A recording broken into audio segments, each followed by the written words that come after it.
यांग को यहाँ पर दुश्मन कबीले के मास्टर की एक छोटी सी बच्ची दिखाई देती है जिसे यांग मारने का सोचता है, लेकिन उस बच्ची की खूबसूरत और मासूम सी स्माइल देखकर उसका दिल पिघल जाता है। अब क्योंकि यांग के दिल में इतनी भी नफरत नहीं भरी थी कि वो एक छोटी सी बच्ची को मार दे, इसलिए वो उस बच्ची को लेकर वहाँ से जाने लगता है। यांग जानता था कि उसके अपने कबीले यानी कि सैड फ्लूट के योद्धा उस बच्ची को मार डालेंगे क्योंकि वो दुश्मन कबीले के मास्टर की बच्ची थी। और होता भी कुछ ऐसा ही है, क्योंकि जैसे ही वो कुछ दूर उसको लेके जाता है तो वहाँ पर उसके अपने कबीले के कुछ योद्धा उस बच्ची को मारने का प्रयास करते हैं और यहीं पर उस छोटी सी बच्ची को बचाने के लिए यांग अपने ही लोगों की जान ले लेता है। वो एक एक करके अपने कबीले के योद्धाओं को मारकर वहाँ से अमेरिका के एक छोटे से शहर लॉर्ड में अपने पुराने दोस्त स्माइली के पास जाने के लिए निकल पड़ता है। अब कुछ दिनों का सफर तय करने के बाद आखिर वो लॉर्ड सिटी में पहुंच जाता है, जहाँ पर आधे से भी ज्यादा मकान टूटे पड़े थे और उस शहर में लोग भी बहुत कम रहते थे। जहाँ पर सबसे पहले यांग की मुलाकात रॉन नाम के एक आदमी से होती है जो एक शराबी है। वो हर समय दारू के नशे में रहता है। जिसके बाद हम देखते हैं कि वहाँ पर 8 बुल नाम का एक आदमी आता है जिसे यांग अपने दोस्त की फोटो दिखाकर उससे एड्रेस पूछता है, जिस पर 8 बुल उसे बताता है कि आपके दोस्त स्माइली की तो 3 साल पहले ही डेथ हो चुकी है। वो यहाँ पर लॉन्ड्री का बिजनेस करता था, इसलिए 8 बुल यांग को उसकी लॉन्ड्री तक पहुँचाकर वहाँ से चला जाता है। जिसके बाद हम देखते हैं कि यांग की मुलाकात उस लॉन्ड्री में एक लिन नाम की लड़की से होती है जो अब उसका लॉन्ड्री का बिजनेस चला रही है। लिन उससे पूछती है कि तुम स्माइली को कैसे जानते हो, जिस पर यांग उसको बताता है कि स्माइली मेरा बचपन का दोस्त था। जिसके बाद वो उससे ये पूछती है कि क्या तुम अपनी बेटी के साथ अकेले आए हो, जिस पर यांग उसको बोलता है कि ये मेरी बेटी नहीं है, इसके पेरेंट्स मर चुके हैं। जिसे सुनकर लिन को बहुत दुख होता है, इसलिए वो उस बच्ची का नाम अप्रैल रखती है। लिन उसे कहती है कि तुम यहाँ पर रह सकते हो, लेकिन तुम्हें लॉन्ड्री के काम में मेरा हाथ बटाना पड़ेगा। जिस पर यांग बोलता है कि मुझे ये काम नहीं आता है, पर लिन कहती है कि कोई बात नहीं, मैं तुम्हें लॉन्ड्री का काम सिखा दूंगी। अब अगले दिन यांग उस लॉन्ड्री में बैठा होता है कि तभी वहाँ कुछ लड़के आकर उसको अपने कपड़े धोने के लिए देते हैं। वो लड़के यांग का मजाक भी उड़ा रहे होते हैं, लेकिन उनको ऐसा करता देख 8 बुल वहाँ आकर उनको वहाँ से भगा देता है और यांग को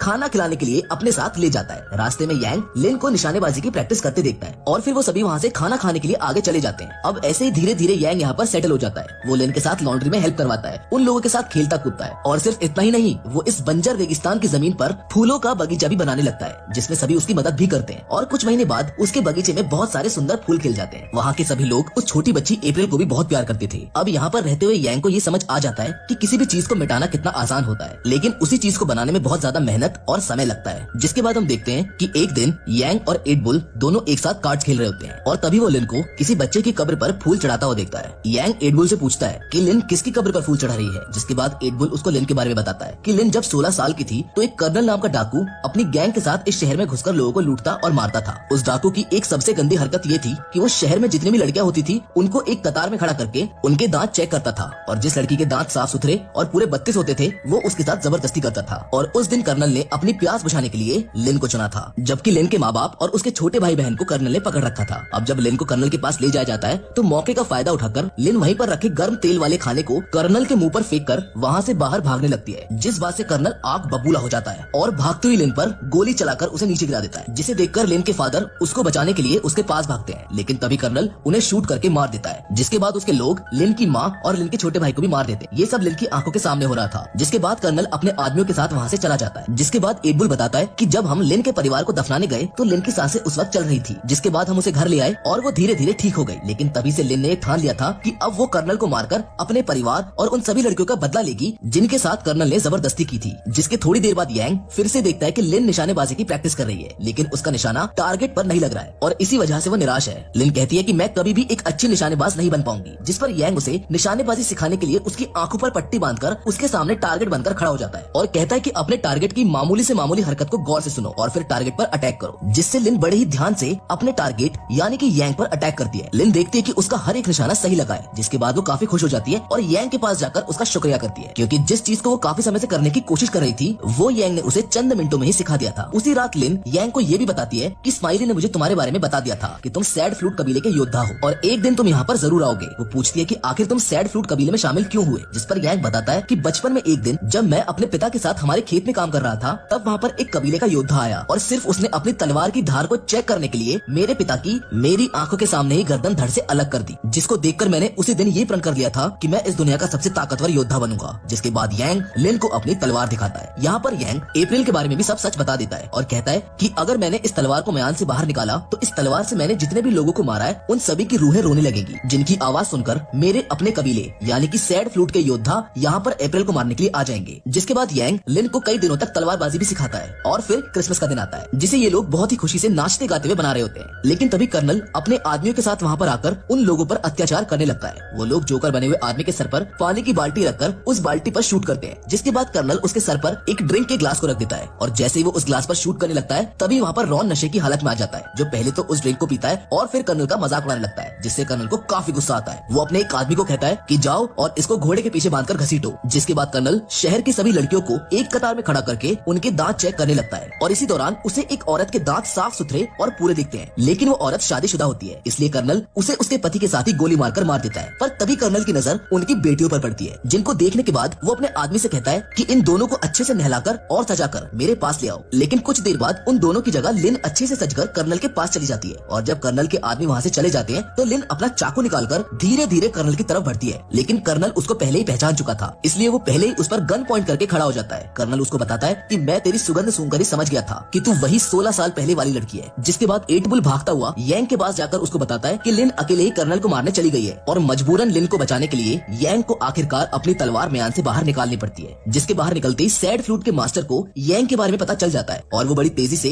अपने योद्धाओं के साथ उसकी तरफ जाने लगता है। उधर दूसरी तरफ हम लिन को देखते हैं, जिसे कर्नल के आदमियों ने पकड़ के रखा हुआ है और कर्नल लिन के साथ जबरदस्ती करने की कोशिश कर रहा है, लेकिन तभी वहाँ पर यांग पहुंच जाता है, जो कर्नल के आदमियों को बहुत आसानी से मार गिराता है। लेकिन जब वो कर्नल को मारने लगता है तो लिन उसको बोलती है कि इसे तो मैं अपने हाथों से मारूंगी, लेकिन उन दोनों की बातचीत का फायदा उठाकर कर्नल लिन को ढाल बनाकर विंडो से नीचे कूद जाता है और अपने घोड़े पर सवार होकर वहाँ से भागने लगता है। तभी लिन उस पर जोर से चाकू फेंक कर उसे मार गिराती है, लेकिन वो कर्नल नहीं होता है, क्योंकि कर्नल उनको चकमा देकर वहाँ से भाग गया था। जिसके बाद यांग लिन को बोलता है कि मेरी तलवार म्यान से बाहर निकल चुकी है, इसलिए मेरे कबीले के लोग यहाँ पर किसी भी वक्त पहुँचते होंगे, इसलिए मुझे यहाँ से अब जाना होगा, वरना तुम सब भी मेरी वजह से मारे जाओगे। जिसे सुनकर 8 बुल उसको बताता है कि कर्नल यहाँ से भाग चुका है और वो अपने दुगने से भी ज्यादा आदमियों को लेकर हम लोगों को मारने के लिए वापस जरूर आएगा, और अगर तुम यहाँ से चले जाओगे तो हम कर्नल का मुकाबला कैसे करेंगे। वहीं एक आदमी ये भी बोलता है कि हम बिना किसी हथियार के कर्नल का मुकाबला नहीं कर पाएंगे, जिस पर 8 बुल रॉन की तरफ इशारा करते हुए कहता है कि इसके पास कुछ खास है। जिसके बाद रॉन उनको अपनी वाइफ की कब्र को खोदने के लिए कहता है और उसकी वाइफ की कब्र में उन्हें रॉन के द्वारा छुपाए गए बहुत सारे हथियार मिलते हैं। दरअसल रॉन की वाइफ ने मरते समय उसको एक वादा करने को कहा था कि वो जिंदगी में कभी भी हथियार नहीं उठाएगा, लेकिन अब मजबूरी में रॉन को अपनी वाइफ से किए हुए वादे को तोड़ना पड़ता है। जिसके बाद वो सभी लोग उन बंदूकों को चलाने का अभ्यास करने लगते हैं। अब हमें दिखाया जाता है कि अगले दिन कर्नल अपने बहुत सारे आदमियों के साथ उनकी तरफ आ रहा होता है, जिनके सामने यांग अपनी तलवार निकाल कर खड़ा था, जबकि रॉन एक ऊंचे टावर पर उन पर निशाना साधे हुए था। और जैसे ही कर्नल अपने आदमियों के साथ शहर में अंदर घुसता है तभी रॉन एक डायनामाइट पर शूट करके उसे ब्लास्ट कर देता है, जिसकी वजह से कर्नल के काफी सारे आदमी मारे जाते हैं और चारों तरफ धुआं फैलने की वजह से यांग कर्नल के आदमियों को मारने लगता है। वहीं रॉन भी कर्नल के आदमियों को शूट कर रहा होता है। जिसके बाद कर्नल अपने आदमियों को रॉन को मारने के लिए टावर पर भेजता है, लेकिन रॉन पहले ही रस्सी के सहारे से उस टावर से नीचे उतर जाता है। जिसके बाद एक बार फिर से